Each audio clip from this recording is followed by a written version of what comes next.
Harbaugh also transformed Alex Smith from a bust into a playoff quarterback, and he developed Colin Kaepernick into arguably the most dynamic threat in the entire sport. So we don't think he can win in the NFL. We know it because we've seen it. And candidly, right now, it feels as though the time has just about arrived for us to see it again.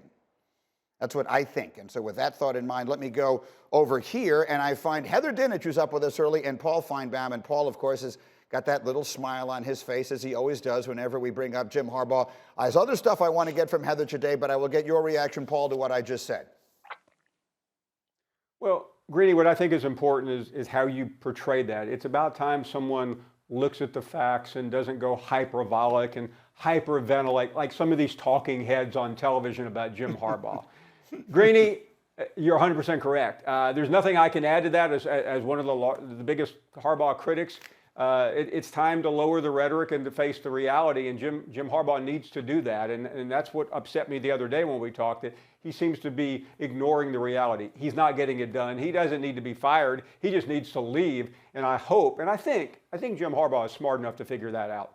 We'll see. So that could be a couple of weeks away. In the meantime, Heather, the real reason I wanted you this morning was because I saw the story you posted on ESPN.com last night, and I think this is sneaky, huge news about the college football playoff schedule. Let's fill everybody in. The commissioners met yesterday, and they decided that they want to keep the playoff on its current schedule and name a champion on January 11th. Of course, CFP Executive Director Bill Hancock told me they reserve the right to revisit that should they need to because of the coronavirus pandemic. But they also decided, Greeny, that if one of the semifinalists were to incur a COVID-19 outbreak after Selection Day on December 20th, they would not select an alternative team to replace that team. In other words, the number 5 team is not going to get a promotion suddenly by the selection committee if a semifinalist can't play. So what happens if that semifinalist can't play? I don't know, and neither does the selection committee nor the commissioners right now. They don't have to answer it right now, quite frankly, but that opens up a whole can of worms, because even if you bump it back 1 week, and it's probably 2, you start to get in the NFL playoffs.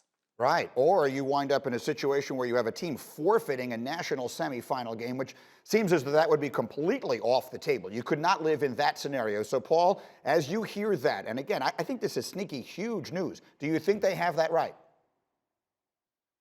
I'm not sure, Greeny, because it depends on when it comes out. If a team finds themselves in contact tracing 2 days after Selection Sunday on December 20th, why can't they do it? But if it's the day before, then yeah, the other team is already prepared to play in a bowl game, probably that day or the day after.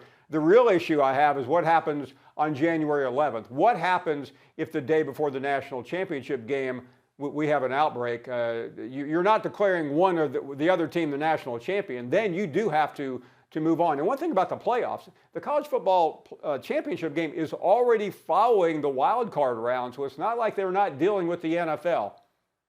Yeah, I mean, these things are all fluid. These are circumstances unlike any they've ever faced. But again, Heather's story, they have said that if they put the 4 teams in and one of them can't play, they're not putting in number 5. They'll have to go forward from there. You can read the entire story on ESPN.com.